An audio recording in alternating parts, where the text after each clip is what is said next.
are little eastern coastal bats. They're the second smallest bat in North America. And these guys have spent their whole life around us. Yeah, they have to either stay up in the ceiling or stay flying, because if they land on the ground, they can't take off. When they fly, they look like big moths. There's some more down here. Let's go away, but there should be some more down here.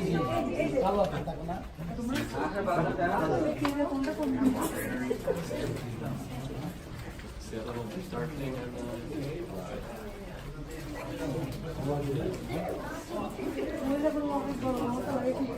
আমার তো শীত লাগতেছে না না একটু পরে যাবো আমরা দেখো এই থামো আমি তোমাকে তালা একসাথে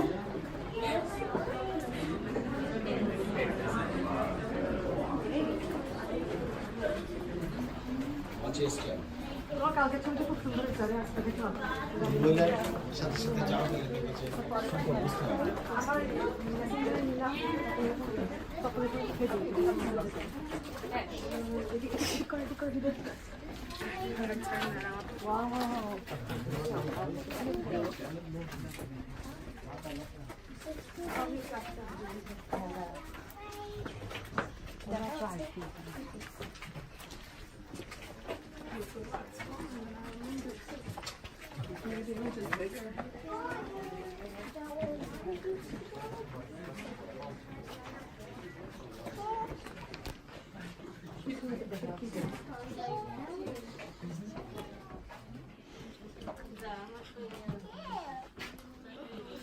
This is crazy.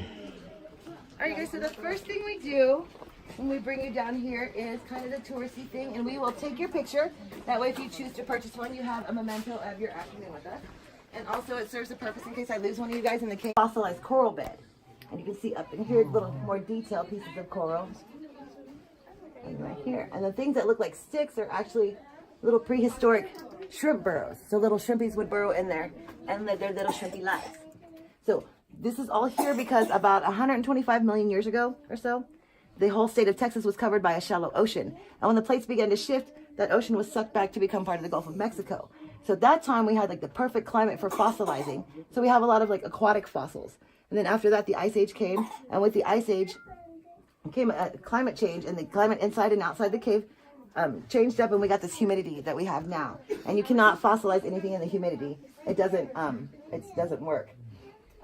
So a lot of the bones that we found throughout the cave are from the Ice Age. They're actually bones, and so they're very dry, they're very brittle, and we start to dig them out and they'll start to break apart and crumble. So that's why we have a lot of bits and pieces upstairs on display, and then we actually have another display case further out in the cave, just little fragments and stuff. But any of the actual fossils we have are from the sea, under the sea. This right here that looks like a big old nacho chip and some dip is actually a stalactite called a drapery, because it grew at an angle. So it's like if my arm were the cave ceiling and it's kind of curved, and I hold a sponge, and that water's going to drip down along the curve of my arm. So over thousands of years, it's going to deposit thin strips of calcite, and it's going to eventually drip down to become the drapery, which met the stalagmite halfway, and now they're best friends forever. Some of the drapery will look like this, like a nacho chip, or it'll look like a pig's ear that you give your dog. And then some of them, when they're gathered together in bunches, look like the guy from Pirates of the Caribbean, Davy Jones, squid chin. So when you ever see that, that's all drapery, and they're all just different kinds of stalactites. So now we're going to go this way. In this room down here, you will not get any kisses. So sorry. All dry. Oh, okay.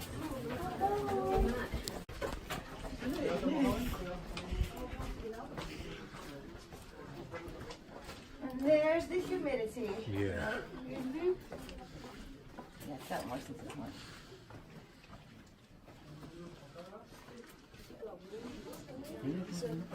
Yeah, that's humidity for you. It's a big cloud of yuck.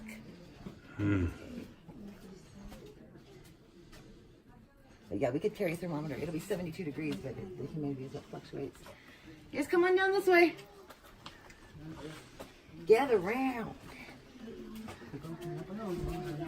like I said when we first came in, it takes about 100 years for a cubic square inch. That's a lot of square inches, and we are rock people, not math people, so we don't know. This right here, it was easy to do. This is about a ½ inch apart. So in about 50 years, this is actually called our kissing column, and they're engaged right now. In 50 years, they're going to get married, and they finally get to have their kiss and be as one, make a full column. So, how old are you? So when you're 56, if you come back, it'll be a full column. That's a long time to wait, huh? And if there's a drought, you can't come back to your 66.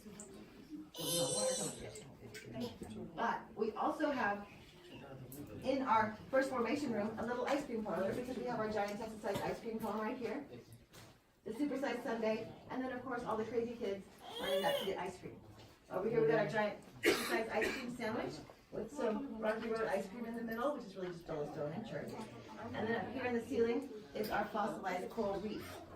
So back when all of this was ocean, just a bunch of fishies were swimming all around back in there. And up here is where the drapery will start out looking like a kind of like a vein.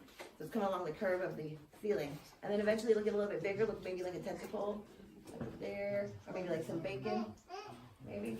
And then like there's the pig's ear, and then it'll keep growing, and that calcite will build up. And I don't know when this one broke, but eventually, given enough time and water, it's going to fill up this whole space and probably be like 2.5, 3 times the size of that, not to chip over there, because it doesn't have a stalagmite to be specified. He's got water built up on his back, that moisture. So when he's sleeping and he wakes up and he wants a drink of water, he'll just drink the water that's on his little fur, and then he'll go back to sleep.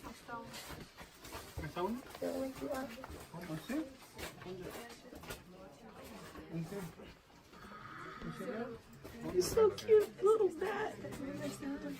When they'll leave the cave to go have their babies in the trees, and then when they bring them back, the oldest formation that we have, we believe to be the oldest one. We have bigger ones that are just as old, but or almost as old. But it's like 2 or 3 formations will grow together to make one big one. But yeah, 1 inch for 100 years.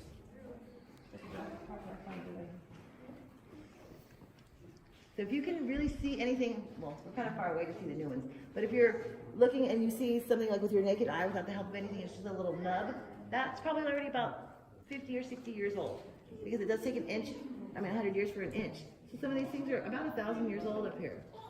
They seem so tiny. And then down here in our pit is where we had one of our digs, and so we had a bunch of these going on in the late 60s, early 70s, and they were digging in for 5 years, and then after 5 years they kept finding the same types of bones over and over and over again. So they basically packed up to do other things in the cave, but they left this one here so that we could see how they would plot it out and then dig and sift a little deeper, and then they would, here in this particular area, they went about 3 feet deep to look for some stuff. And I think they found the saber-toothed tiger stuff in here, but I'm not sure. Some people say yes, some people say no, and sometimes my coworkers lie to me, so I don't really believe anything they say.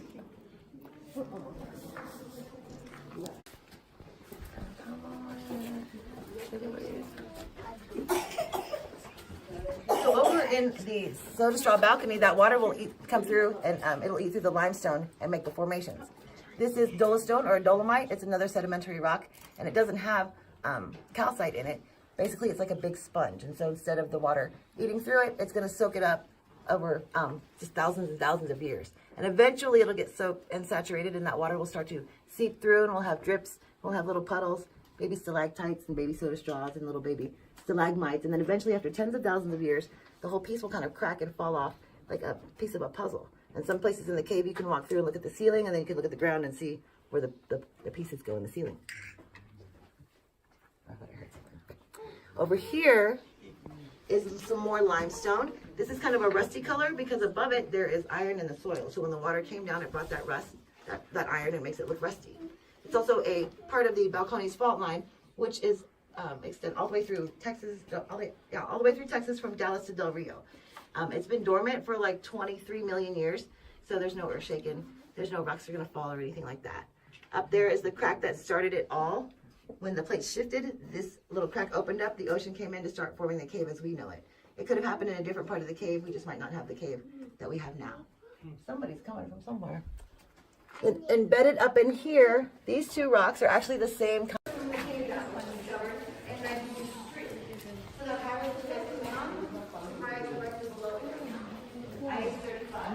They had a little road going up there before the cave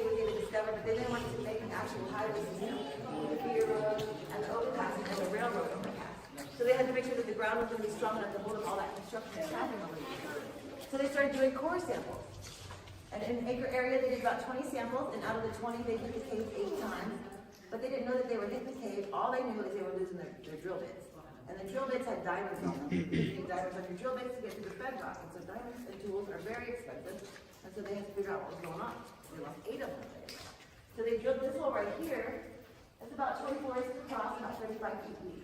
So at the top of 35 feet is done about 3 or 4, maybe 5 feet of layers of concrete thing, and then the actual pipe. Sometimes it's super quiet, or there's a lot of traffic, you can hear the traffic passing by. But a guy named Jack Sagan, he got lowered down through here, and when his foot hit the open air, he became the first person, officially the first person in the cave. And they lowered him down onto this, which at first was separated with all white here calcite, but then upon further inspection, you discover that it's a huge pile of petrified background. So this is about 17,000-year-old background. But it doesn't stink because it's petrified. And the prince and the princess live in their castle over here with their 3.5 children and their sheepdog named Rex. There's also a dragon that lives in the town, and he is in charge of protecting the king's most valuable possession, the golden star. So in the castle balcony, the only really bad thing that's ever happened in castle balcony is that it flooded one time all the way up to here. This is about 20 years ago. So when we flood here at inner space and when castle balcony flooded, it actually flooded from the ground up. We don't flood from where we come in because we're on top of Edwards Aquifer. So when the aquifer overflows, we get its runoff and the water will just start rising. Like 7 years ago, it flooded to right here. And that was okay because they and some of my friends could swim down in here. Because they said it was all filled with water and it was all clear because that water's super clear like in the rim pool. And that's how it is really even in the back parts of the cave where I've gone swimming. It's super clear, you get in, you kind of muck it up and then you just sit still for a minute and it'll settle back down. It's super clear again. Beautiful. But yeah, 7 years ago, not too bad.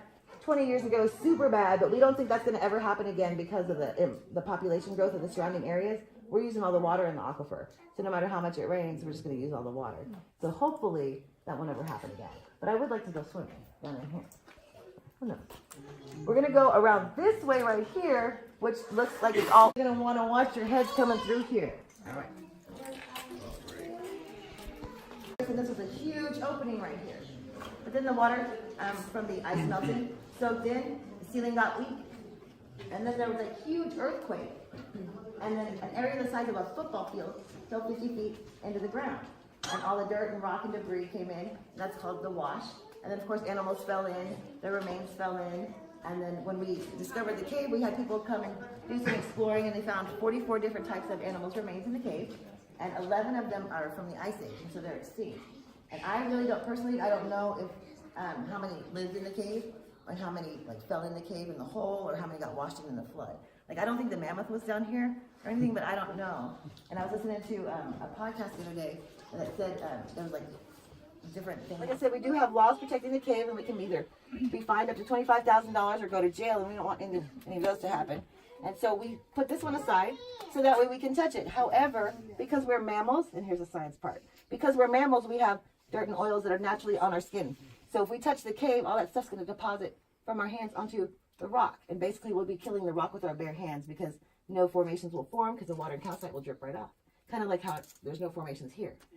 So this rock was originally, I think, started by the explorers. They were touching it, coming out of the mud that used to be here. So now we just put it aside and you guys can come touch it as much as you want and feel it. And it's basically like a big polished rock, but this is what would happen if we touched the cave continuously.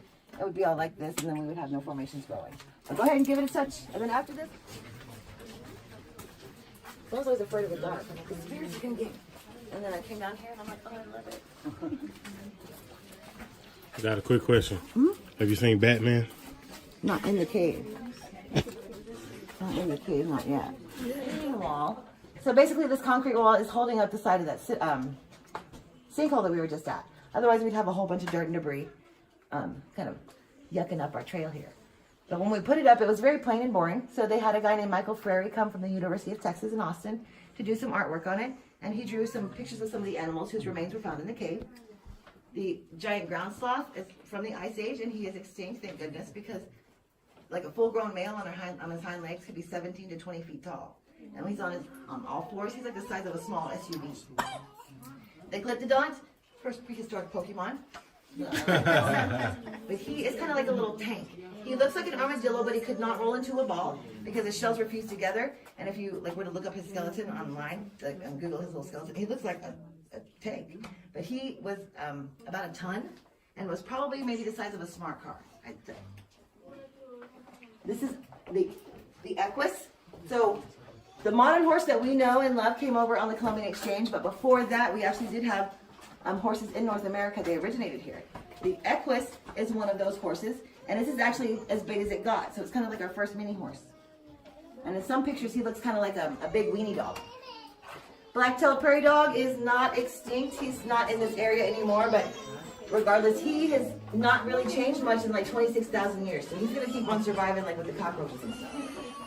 A saber-toothed cat. We found some saber-toothed cat remains.